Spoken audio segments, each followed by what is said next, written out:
जैसे मुगल सराय से ट्रेन चली और मथुरा स्टेशन आई, तो आपको मथुरा में बैठना पड़ेगा या मुगल सराय जाना पड़ेगा? आप बोलो।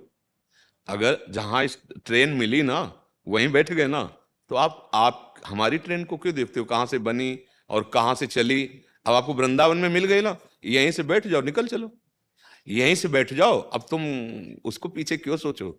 अब जहां बैठे हो यहीं से बैठ जाओ, यहीं से बैठ जाओ, अर्थात हमारी बात मान लो। तात स्वर्ग अपवर्ग सुख धरी तुला एक अंग, तूल न ताहि सकल मिल जो सुख लव सत्संग। क्यों कहा गया ये? कि लव मात्र के सत्संग से बात बन जाएगी। जो स्वर्ग में सुख नहीं है, जो मोक्ष में सुख नहीं है, जो लौकिक मृत्यु लोक में सुख नहीं, वो संत संग में सुख है। क्या वो एक क्षण में वो आपको वस्तु दे देंगे जो जीवन भर कमाया है?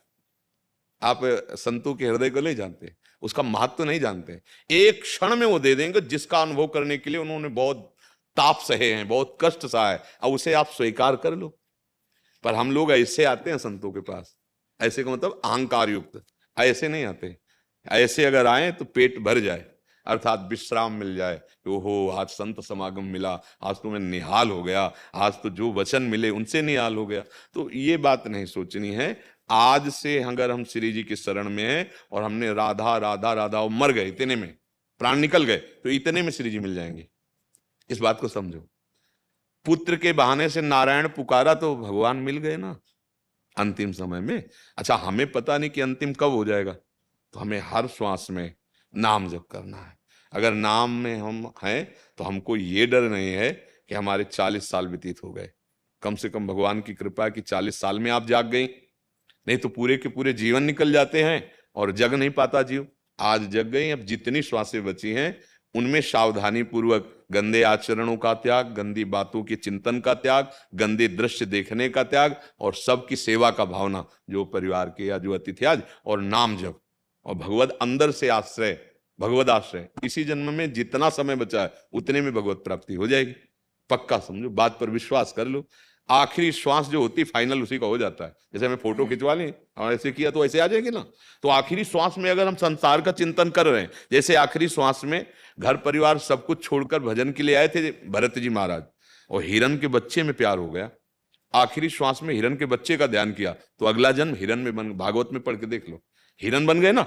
बस उस आखिरी श्वास का हमें पता नहीं, इसीलिए हम चिल्लाते रहते हैं। जहां तक हो सके हर श्वास में राधा राधा राधा, तो जो आखिरी श्वास होगी वो आपको श्री जी तक पहुंचा देगी। हमें क्या डरना? आज हम जग गए हैं, बस आज से हम सही चलें तो हमारे जो 5 मिनट हैं, 10 मिनट हैं, 10 वर्ष हैं, इतने में काम बन जाएगा। जैसा कहें वैसे चलो। भगवान की प्राप्ति के लिए कोई कठोर तप करने की आवश्यकता नहीं है। भगवद आश्रय, नाम जप, और जहां हो वहीं उनकी सेवा मान लो। सास हैं, ससुर हैं, पति हैं, पुत्र हैं, परिवार के जन, ये सब भगवान की सेवा है। अगर इन्हीं को प्रताड़ित करने लगो तो फिर वो सेवा नहीं हो, फिर अधर्म बन जाएगा। आजकल वयोवृद्ध, बीमार, बूढ़ी सास आदि पड़ी है ना, तो बहुएं उनकी सेवा का ध्यान ना करके उनको कष्ट देते हैं ऐसे। जैसे या नवीन बहू आई, सास बहुत तगड़ी, वो उसको उसको कर, ये सब अधर्माचरण है। इनसे ना घर में शांति मिलेगी, ना इस घर में, हृदय में भी शांति नहीं मिलेगी। अगर आप जो आचरण कर रहे हो उसी को भगवान की पूजा मान लो और सामने वाले में भगवान का भाव कर लो और नाम जप करो, तो जो एक महात्मा की गति होगी वही आपकी गति होगी। विश्वास कर लो। ये तो अनुभव की बात कह रहा हूं, शास्त्र की बात कह रहा हूं, संतों की बात कह रहा हूं कि भगवान की प्राप्ति के लिए कहीं भागने की जरूरत नहीं है, कुछ बदलने की जरूरत नहीं है, अंदर से बदलने की जरूरत है। बाहर सब बदल दिया, अंदर वही कूड़ा करकट है। तो आप देख लो, नौटंकी नाटक शुरू है, दंभ पाखंड शुरू है। और भैया पैंट शर्ट में हो और अंदर से ईमानदारी से जीना सीख गए हो, सच्चाई से, और रामकृष्ण हरि जो बने, नाम जप कर लो और परिवार के सदस्यों को भगवान का स्वरूप समझो। ये हम सच्ची बात करें, तुम भगवान के स्वरूप की ही पूजा करते हो, जानते नहीं हो। जैसे मान लो बहुत प्यारा बच्चा है, बहुत प्यारी पत्नी है, बहुत प्यारा पति है, ठीक है, हम तो देख रहे हैं सामने शरीर ना, तो हमें लगा कि हम इससे प्यार करते हैं, लेकिन जो अंदर था वो निकल गया। आप शरीर को तुम रख के दिखा दो हमें, तो मतलब शरीर से प्यार नहीं करते, पक्की बात है ना। अच्छा, जो अंदर था उससे तुम्हारा परिचय नहीं, तो प्यार किससे करते थे? झूठा हो गया ना। तो वो है भगवान। अभी से मानने लगो, पति में भगवान, पत्नी में भगवान, पुत्र में भगवान, समाज, अभी काम बन जाए। पक्की बात वही है, बिजली वही है, सब में बिजली वही, यंत्र अलग अलग है, उनका प्रभाव अलग अलग है, नहीं बिजली एक है। अगर मान लो, लोग इस बात को मान नहीं पा रहे, वो राक्षस है भगवान कैसे हो सकता है भैया? गड़ासे में भी बिजली होती है, वो चाहे चारा आवे, चाहे किसी का हाथ आवे, चाहे किसी गर्दन आवे, उसका काम काटना, बिजली गड़ासे में है ना। तो जीवन नष्ट भी बिजली कर रही है और जीवन का पोषण भी बिजली कर रही है। जीवन नहीं, अगर बिजली ना हो तो पानी नहीं पीने को मिलेगा, प्रकाश नहीं मतलब कितने सब कार्य, बहुत से कार्य। हमें लगता है अपने लोगों के जीवन के ज्यादातर आधार बिजली है, प्रगट में जानिए आधार है। अब बिजली का एक ही स्वरूप है क्या?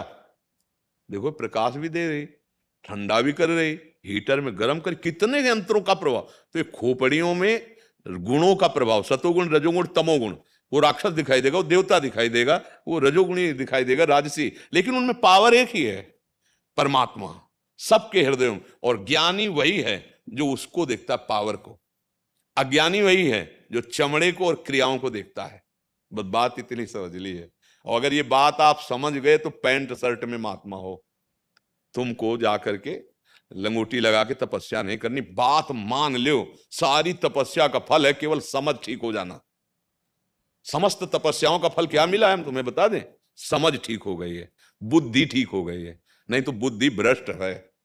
बुद्धि का सही निशाने पे लग जाना, ये सब तपस्या का फल है। जैसे पूरी गीता जी सुनने के बाद अर्जुन को क्या मिला, बोले नष्टो मोहा स्मृति लब्धा तत्प्रसादान में अच्युता। हे गोविंद अच्युत, आपकी कृपा प्रसाद से मोह का नाश हो गया और अब हमें आपकी स्मृति प्राप्त हो गई, अखंड स्मृति अपने स्वरूप की आपकी। यही है सब साधना का फल, और वो तुम सुन के प्राप्त कर सकते हो। इसीलिए जो महात्मा के संग से क्षण मात्र में मिलता है, वो बड़ी बड़ी साधनाओं से नहीं मिलता है। इसलिए ऐसा भ्रम न पाला जाए कि हम गृहस्थ हैं, हमारा इतना समय बर्बाद हो गया, अब हम क्या करें।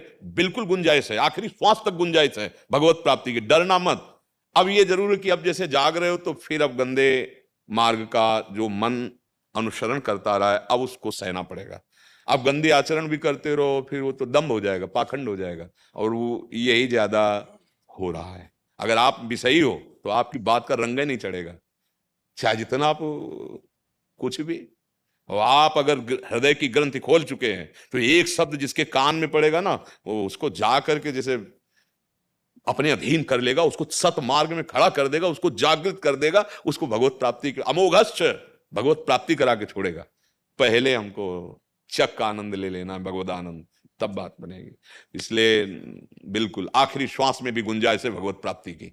ये इतना मतलब विश्वास कर लो कि जितनी श्वासें बची इसमें भगवत प्राप्ति हो जाएगी, पक्का हो जाएगी, इसमें कोई संशय नहीं।